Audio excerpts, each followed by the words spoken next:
নমস্কার বন্ধুরা, আমি প্রভাত আবারও চলে এলাম আপনাদের কাছে একটি নতুন দিনের নতুন ভিডিও নিয়ে। বন্ধুরা এই ভিডিওটা অনেক পুরনো, এটি দুর্গাপুজোর ভিডিও।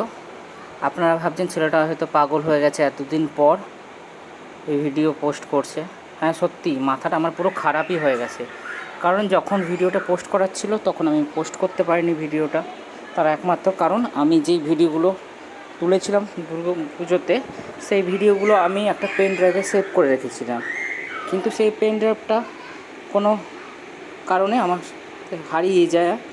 তো কিছুতেই খুঁজে পাচ্ছিলাম না পেন ড্রাইভটা। অনেক খোঁজার পরে, কথায় আছে যে অনেক কিছু জিনিস আপনি খুঁজলেও খুঁজে পাবেন না, আবার অনেক কিছু জিনিস আপনি না খুঁজলেও খুঁজে পেয়ে যাবেন, ঠিক আপনার হাতে পৌঁছে যাবে। ঠিক সেরকম আমার সাথে হয়েছে। অনেক খোঁজার পরেও পেন ড্রাইভটা পাইনি। মনে দুঃখ ছিল যে পুজোর অনেকগুলো ভিডিও আমি তুললাম, ভিডিও ক্লিপস অনেক জায়গা, কিন্তু কিছুই পোস্ট করতে পারলাম না, খালি সবার পোস্ট দেখেই গেলাম। তো যাই হোক, মন খারাপ, কিছুই করতে পারিনি। আর বছর শেষ হয়ে গিয়ে 2025 থেকে 2026-এ চলে আসলাম। তো 2026-এর এই কিছুদিন আগে আমি এক শোকেসের মধ্যে কিছু জিনিস নিতে গিয়ে দেখি আমার পেন ড্রাইভটা ওখানে রাখা আছে। দেখুন, আমি চারদিকে খুঁজেছি কিন্তু ওই জায়গাটাই মাত্র খুঁজিনি, তো ওই জায়গা থেকেই পেলাম। যাই হোক, যখন পেলাম তখন ভাবলাম যে যাই হোক আপনাদের কাছে একটু ভিডিওটা পৌঁছে দিই, একটু ভিডিওটা পোস্ট করে দিই, তাই এই ভিডিওটা আপনাদের জন্যই পোস্ট করা। তো এটাই দেখতে পাচ্ছেন খড়গপুরের সেই বিখ্যাত ব্রিজ, আইটি বাইপাসের ব্রিজটা প্রত্যেক বছর খুব সুন্দর করে সাজানো হয় পুজোর সময়। এই বছরও যথারীতি খুব সুন্দর করে সাজানো হয়েছিল 2025 সালে। তো আমরা ঠাকুর দেখতে চলে গেছিলাম ঠিক নবমীর রাত্রে। এই বছর বৃষ্টি হবার খুব সম্ভাবনা ছিল, তাই আমরা সব জায়গায় মোটামুটি ঠাকুর কভার করতে চলে গিয়েছিলাম। ঠাকুর যেন পুরোটাই সব দেখা হয়ে যায়, সেই মতো আমরা বেরিয়ে পড়েছিলাম পরিবার সকলেই মিলে।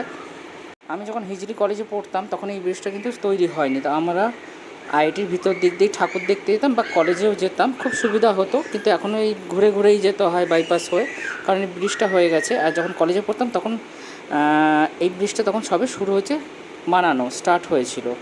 তো এই ব্রিজটা হয়ে অনেকের অনেক কিছু সুবিধা হয়েছে। তবে এখন একটাই অসুবিধা যে আইআইটির ভিতরে আমরা ঢুকতে পারি না, যখন স্টুডেন্ট ছিলাম তখন ঢুকতে পেতাম। তো ওই যে বলতে বলতে চলে এলাম আমরা প্যান্ডেলের কাছে। তো এখানে খুব সুন্দর করে প্যান্ডেল হয়েছিল, আবুধাবি যেন মনে হচ্ছে গোটা আবুধাবি এখানে উঠে চলে এসছে। এই যে দেখতে পাচ্ছেন বুর্জ খলিফা, কি সুন্দর লাগছে, খুব সুন্দর প্যান্ডেলটা খুব সুন্দর করেছে, লাইটিং খুবই ভালো লাগছে। আর বিশেষ করে স্পেশাল হচ্ছে রাত্রের সময়, কারণ একটু আলোকসজ্জাটা তো রাত্রের দিকেই দেখাটা সম্ভব, আর সুন্দরও লাগে রাত্রে। তো দিনে দেখে অতটা ভালো লাগবে না যতটা রাত্রে দেখে ভালো লাগে। হ্যাঁ ভালো লাগবে, কিন্তু রাত্রে দেখে যতটা মজা আছে দিনের বেলা ততটা কিন্তু মজা নেই। দেখতে পাচ্ছি খুব সুন্দর প্যান্ডেল।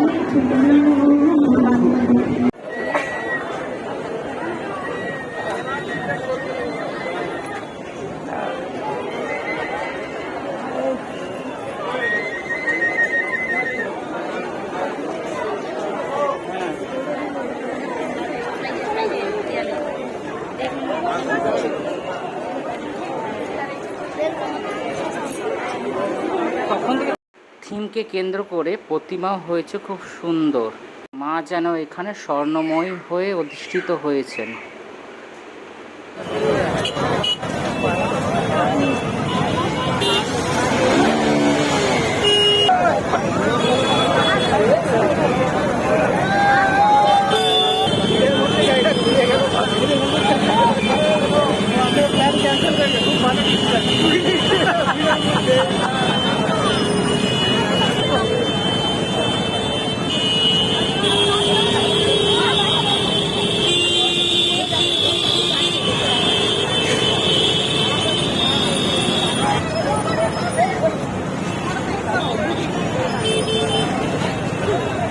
ঠাকুর দিকে ফেরার পথে আইআইটি পেছনের গেটে, ওখানে প্রচুর ভিড় হয় প্রত্যেক বছর। এবছরও প্রচুর ভিড়, যেহেতু আপ ডাউনের রাস্তাটা ওখানেই পড়েছে। আর গাড়ি রেখে তো আমরা গাড়ি খুঁজে কিছুতেই পাচ্ছিলাম। যাই হোক, গাড়ি পাওয়ার পরে আমরা ঘরের দিকে উদ্দেশ্যে রওনা দিলাম। তো যাবার পথে কিছু ঠাকুরও দেখে নিলাম, গলি গলিতে।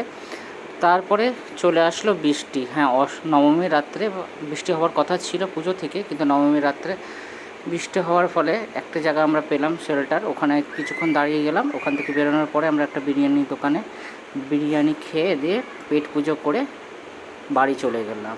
এই ভিডিওটা এইটুকুনি।